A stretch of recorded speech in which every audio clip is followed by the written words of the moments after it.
Welcome back, young scholars. In this video, we will be discussing the Haitian Revolution. The big question you should be able to answer after watching this video is, what were the causes and effects of the Haitian Revolution? So in the 18th century, Haiti was not known as Haiti. It was a colony known as Saint-Domingue. It was a colony of the French, located on this half of the island, along with the Dominican Republic. As was the case with a lot of other European colonies in the Caribbean, Haiti was a moneymaker for the French. The French were extracting a lot of wealth out of Haiti in the form of both sugar and coffee plantations. It's a very profitable colony. And for the French, who were following still a mercantilist philosophy, Haiti was resulting in 40% of the world's sugar production and 50% of the world's coffee. And so it's a very valuable colony, one that the French were very reluctant to want to give up. In terms of the composition of Haitian society, it was divided into four major classes. First, you had your white planters, known as Grands Blancs. So these are the rich whites who represented about 4% of the population. Below them, you have free people of color, or gens de couleur libre. The free people of color represent about 5% of the population. And many of these free people of color were actually children of the Grands Blancs, the rich whites who had children oftentimes with slaves. Below them, you have the Petits Blancs. These are poor whites who represent about 4% of the population. And then the vast majority of people within Haitian society, 87% approximately, were slaves from Africa. Now, it's important to recognize Africa was not a monolithic place, right? These slaves were being taken from Central Africa and the Congo and West Africa and the Gold Coast. And so they spoke different languages, they practiced different religions. And so this is not a recipe for long-term success. Ultimately, this is going to be a society that's very destabilized. When you have whites who are outnumbered by black African slaves by 10 to 1, the question arises, how were whites then able to maintain control of such a vast slave population? And so one of the things, as we've talked about, the slave experience is going to vary by time and region throughout world history. But in Haiti, the slave experience was particularly brutal. Remember, they're growing sugar and the conditions are very difficult. So one way that white planters maintain control of their slaves is through the imposition of rules. They are forced into very harsh punishments as a way of deterring behavior and violation of these rules. So slaves in Haiti were really exposed to what are essentially terrorist tactics. I mean, the elicitation of fear in order to compel them not to act out. Now, does this mean that slaves didn't act out? No, in fact, slaves in Haiti and in other parts of the world develop a number of resistance strategies. You can kind of put these on a spectrum from the most aggressive to the least aggressive. So maybe the least aggressive may have been just intentionally slowing down, not being as productive as they could be, intentionally breaking tools. And as we move towards a further aggression, we could see slaves be running away, which they did in Haiti, and join what are known as maroon societies, and of camps or groups of slaves. So an important term in AP World History, maroon societies, these groups of runaway slaves. In 1789, news of the French Revolution is going to spread to the island of Saint-Domingue. And this is going to be dangerous stuff, right? A society that is based upon inequality. And what you're introducing as a result of the French Revolution are these Enlightenment ideals of equality and liberty. And that is going to fly directly in the face of slavery. Ideas like men are born and remain free and equal in rights, as written in the Declaration of the Rights of Man and Citizen. And so the slaves, the poor whites, and even the free people of color are going to come to view the French Revolution and documents like the Declaration of the Rights of Man as guaranteeing greater equality for them. The rich white planting class also actually saw the French Revolution as maybe providing them an opportunity, because the idea would be the French were going to be occupied, and for colonial subjects, oftentimes times they don't want a lot of oversight by their distant mother country. And so these white planters maybe saw this as an opportunity, the French Revolution, to gain some independence from France. In 1791, a bloody slave revolt breaks out in Saint-Domingue, and I mean bloody. And the reason why this revolt was so bloody was because it really served as payback. By exerting the violence and asserting control over their slave owners, they were really trying to, in a way, empower themselves in the same way that the slave owners had empowered themselves through violence and brutal tactics of fear.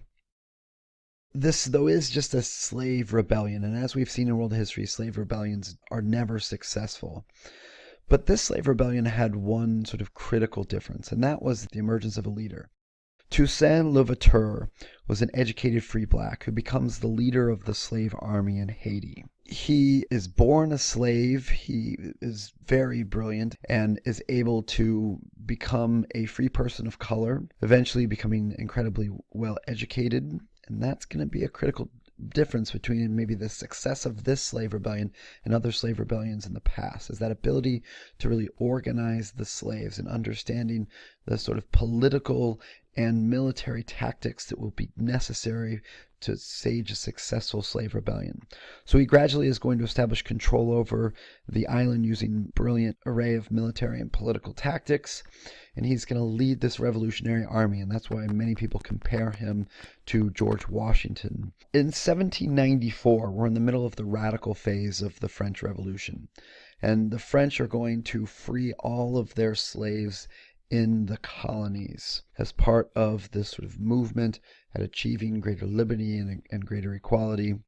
But as you recall, France doesn't remain in that radical posture for too long. Eventually, they sort of come back to a more moderate position with the emergence of Napoleon as a leader in France. So Toussaint Louverture believes that in order for this slave rebellion ultimately to succeed and for them to gain independence from the French, they needed to build up their economic capacity again.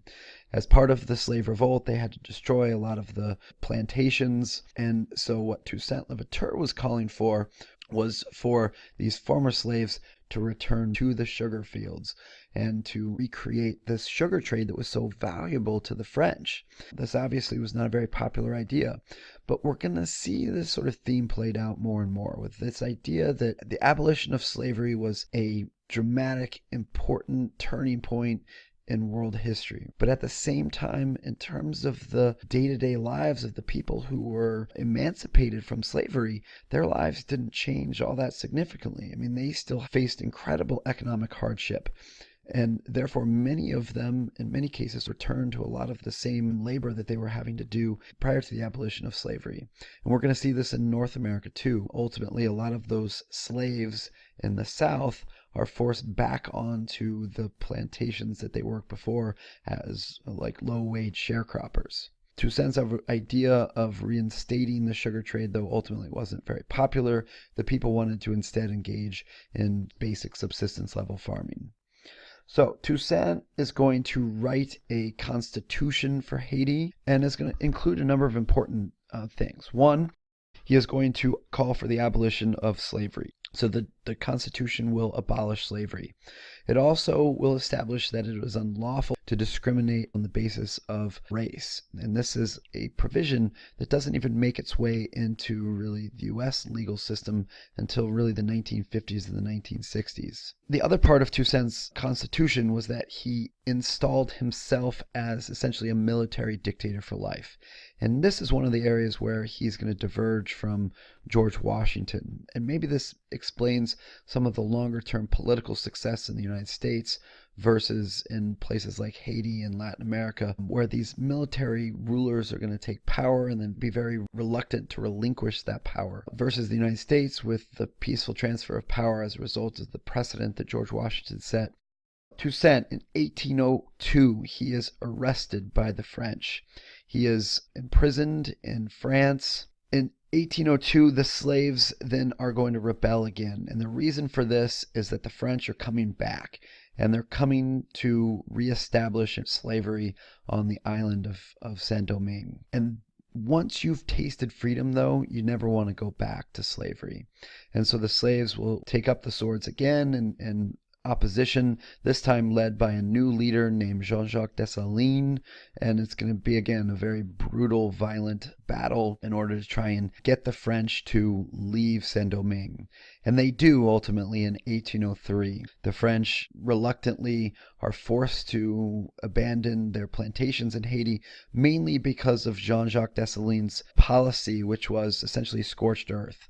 I mean, they were going to burn Haiti down, and did essentially burn Haiti down in order to get the French to leave. But in 1803, after the French had left, the Haitians formed the first black republic in the world. In terms of the effects of the Haitian Revolution, a couple things to note here. First, the Haitian Revolution was the only successful slave revolt in world history. Many slaves throughout world history tried, but the Haitian Revolution really was the only slave revolt that led to the widespread end of the institution of slavery. In terms of other effects, though, the destruction of the revolution, the fact that they engaged in a scorched earth policy, caused Haiti really to return to an economy of small-scale, subsistence-level farming, which ultimately left the island fairly impoverished. They've also are just very geographically unlucky. So Haiti is in a spot where there have been in the past decade both earthquakes and also major hurricanes, and this certainly has not helped Haiti in terms of improving their economy. The other major effect of the Haitian Revolution actually has to do with this region right here, Louisiana, which was also a French colony at the time. And once France had lost Haiti, which was really its prize colonial possession, it no longer had a significant interest in its American colonies. And so as the United States was starting to expand, Thomas Jefferson, the president, wanted to get access to a port city so that he could be on the Gulf of Mexico. And so he offered to purchase the city of New Orleans from the French for around $10 million. And Napoleon, who was the leader of France at the time, offered instead for the United States to buy all of Louisiana for $15 million. What the heck would you do in a situation like that? Well, I probably wouldn't sell all of Louisiana for $15 million. Napoleon sold Louisiana to the United States in 1803, and that is really a direct effect of the slave uprising that ultimately became the Haitian Revolution, because it's the French's increasing disinterest in its American colonies caused by the Haitian Revolution that led them to want to sell this particular portion of their colonies to the United States. So the big question you should be able to answer after watching this video is, what were the causes and effects of the Haitian Revolution? Thanks for watching.